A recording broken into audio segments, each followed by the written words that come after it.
نحمدہ ونصلی ونسلم علی رسولہ الکریم اما بعد فاعوذ باللہ من الشیطان الرجیم بسم اللہ الرحمن الرحیم الا من تاب وآمن وعمل صالحا فأولئک يدخلون الجنة ولا يظلمون شیئا۔ پارہ نمبر 16 سورہ مریم، رکوع نمبر 4، آیت نمبر 60، 61، 62، 63، 64 اور 65۔ الا من تابا، مگر جس نے توبہ کی، وآمنا اور ایمان لے آیا، وعمل صالحا اور نیک عمل کی، فَأُولَئِكَ يَدْخُلُونَ الْجَنَّةَ، پس یہی لوگ داخل ہوں گے جنت میں، وَلَا يُظْلَمُونَ شَيْئًا، اور ظلم نہیں ہوگا ان پر کچھ بھی۔ جنات عدن التی،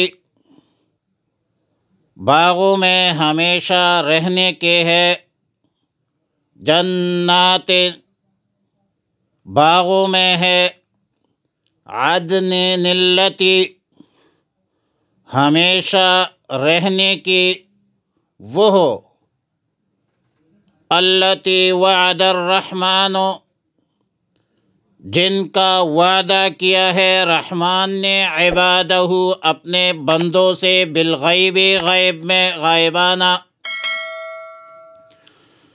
انہ کان وعدہ مأتیا، بلا شبہ اللہ کا وعدہ آنے والا ہے۔ لا یسمعون، وہ نہیں سنیں گے، فیہا اس جنت میں، لغوا فضول بات، الا سلاما سوائے سلام کے، وَلَهُمْ رِزْقُهُمْ فِيهَا بُكْرَةً وَعَشِيًّا، رزقہم ان کا رزق ہے، فیہا اس جنت میں، بکرۃ وعشیّا صبح و شام۔ وما نتنزل، اور ہم نازل نہیں کرتے، اور یا نازل نہیں ہوتے فرشتے، الا بامر ربک، مگر تیرے رب کے حکم کے مطابق، تیرے رب کے حکم سے۔ لہو، اسی کا ہے، اللہ ہی کا ہے، ما بین ایدینا جو کچھ ہمارے سامنے ہے، وما خلفنا اور جو کچھ ہمارے پیچھے رہے، وما بین ذالک اور جو اس کے درمیان ہے۔ وما کان ربک نسیا، اور نہیں ہے آپ کا پروردگار بھولنے والا، نسیان سے ہے، بھول جانا۔ رب السماوات، وہ رب ہے آسمانوں کا، والارض اور زمین کا، وما بینہما اور جو ان کے درمیان ہے، فاعبدہ،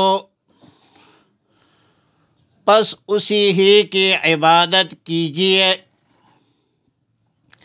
واصطبر لعبادتہ، ثابت قدم رہے اس کی عبادت پر۔ حل تعلم، کیا آپ جانتے ہیں، لہو اس کا، سمیعاً کوئی ہم نام۔ گزشتہ آیتوں میں اللہ تعالیٰ کے برگزیدہ شخصیات انبیاء علیہم السلام کا ذکر خیر تھا، اوصاف جمیلہ کا بیان تھا۔ اور آیت نمبر 59 میں نا اہل، نا لائق، نا خلف اولاد کا تذکرہ تھا، جنہوں نے جو نماز ضائع کی ہے، ضائع الصلاۃ کے مرتکب اور خواہشات کے متبع تھے، اور نتیجتاً ایسے لوگ غی جہنم کی ایک وادی میں ہوں گے۔ آیات نمبر 60 میں استثناء ہے، اور فرمایا کہ الا من تاب و آمن و عمل صالحا، جن لوگوں نے توبہ کی، ایمان لایا، اعمال صالحہ اختیار کی، تو ایسے توبہ طائب، ایماندار صالحین جنت میں ہی داخل ہوں گے۔ ولا یظلمون شیئا، اور ان لوگوں کو پورا اجر دیا جائے گا، اعمال صالحہ مکمل دیا جائے گا، اور ان توبہ طائب، تائبین، مومنین، صالحین کے حق تلفی نہیں ہوگی، ان کا حق ضائع نہیں ہوگا۔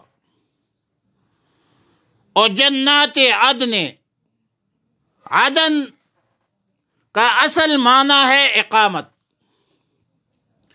اور معنی یہ ہوگا کہ یہ تائبین، مومنین، صالحین ہمیشہ رہنے بسنے والے باغات میں داخل ہوں گے،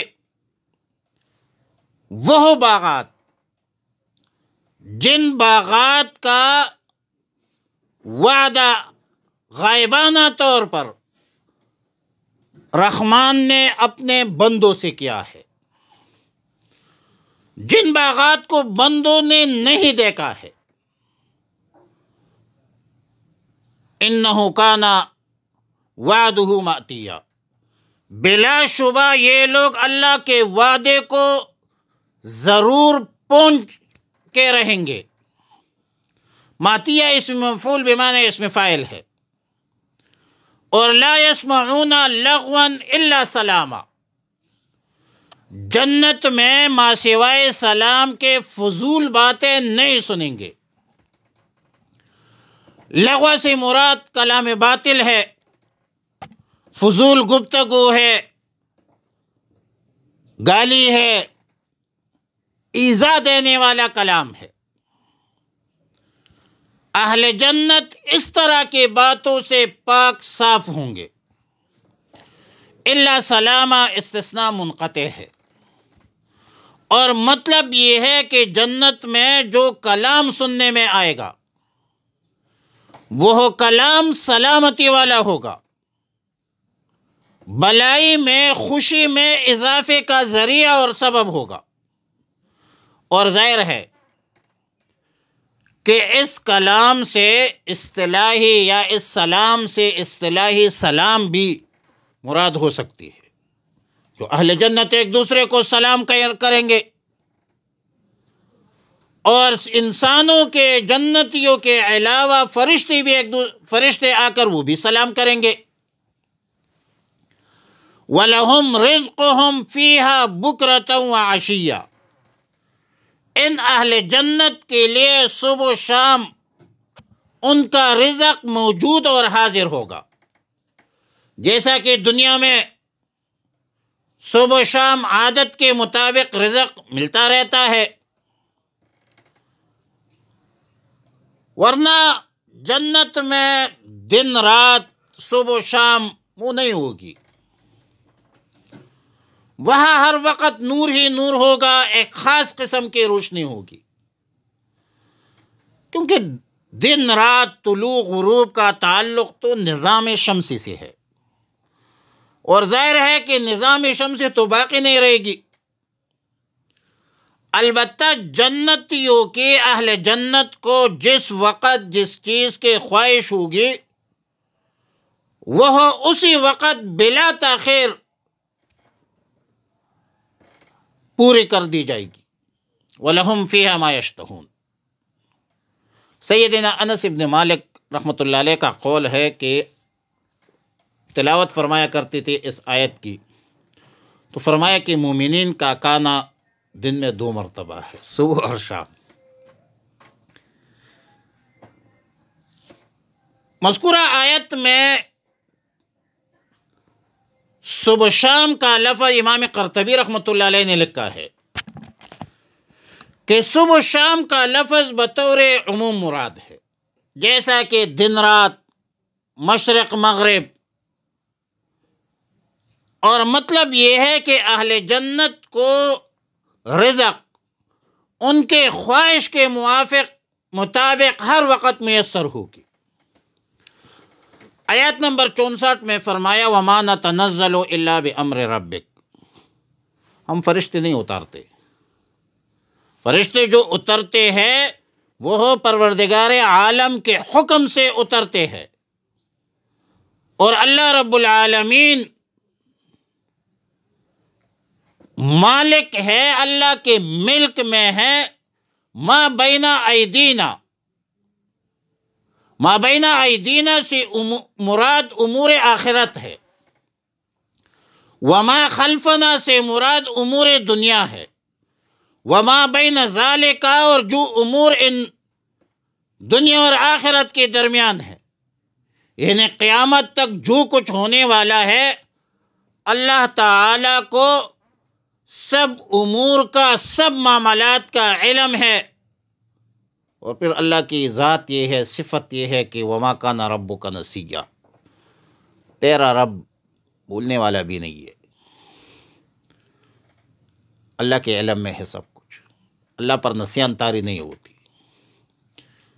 آیت مذکورہ کے حوالے سے بخاری شریف 691 نمبر صفحہ میں سیدنا عبداللہ بن مسعود رضی اللہ تعالیٰ عنہ سے مروی ہے کہ ایک مرتبہ رسول اللہ صلی اللہ علیہ وسلم نے جبریل امین سے فرمایا کہ جتنا آپ ہمارے ملاقات کو آیا کرتے ہیں، آپ اس سے زیادہ ملنے کے لیے کیوں نہیں آتے؟ تو اس پر آیات کریمہ نازل ہوئی کہ فرشتے کا نزول، جبریل امین کا نزول، وہ اللہ کے حکم کے تابع ہے، پروردگار کے حکم کے تابع ہے۔ وہ پروردگار جو رب السماوات والارض، جو آسمانوں کا اور زمین کا مالک ہے اور دونوں کے درمیان جو کچھ ہے اس کا بھی مالک ہے۔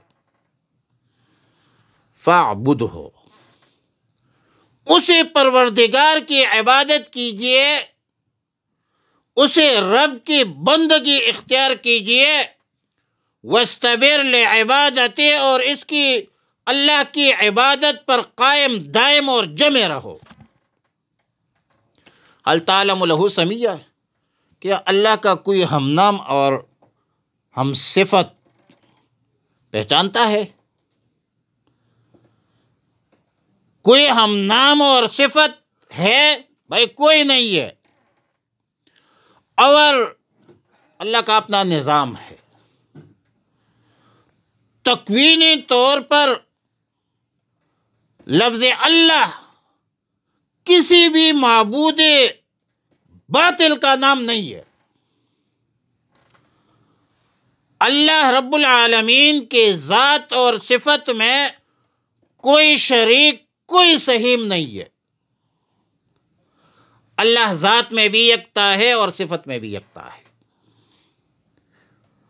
اور آیت مذکور آیت نمبر 65 میں دیکھ لے کہ فَاعْبُدْهُ، سب سے پہلے اللہ نے عبادت کا حکم دیا،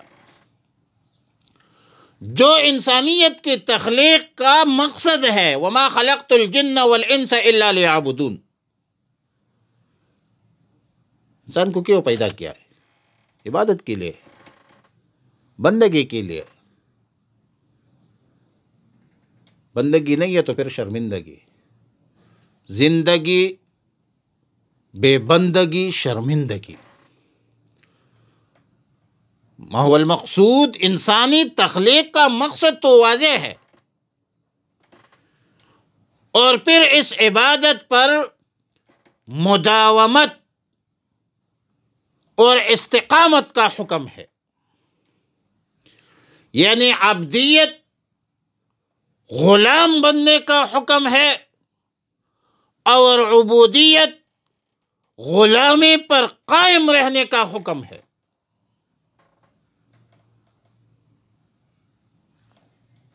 مطلب کہ دن میں ایک مرتبہ یا زندگی میں ہفتے میں جمعے میں ایک مرتبہ نماز پڑھنا کافی نہیں ہے، بلکہ نماز پر مداومت ضروری ہے۔ اللہ کا وعدہ استقامت پر ہے۔ اللہ کو پسندیدہ عمل مداومت ہے، احب الاعمال الی اللہ ادومها وان قل۔ اور صوفیاء فرماتے ہیں الاستقامت خیر من الف کرامہ۔ لہذا واصطبر کا معنی ہے کہ اعمال پر مداومت اختیار کرو، اسی میں کامیابی ہے، اور اللہ کا وعدہ استقامت پر ہے کامیابی کا۔ ان الذین قالوا ربنا اللہ ثم استقاموا تتنزل علیہم الملائکہ، اللہ کی رحمتیں نازل ہوتی ہے استقامت پر۔ تو استقامت 1000 کرامات سے بہتر ہے۔ الاستقامت خیر من الف کرامت۔ اللہ کا حکم یہ ہے کہ فاستقم کما امرت وتوکل علی اللہ۔ استقلال اور استقامت یہ کامیابی کی راز ہے۔ اللہ سے دعا ہے کہ ہمیں نیک اعمال کی توفیق عطا فرمائے۔ وآخر دعوانا الحمدللہ رب العالمین۔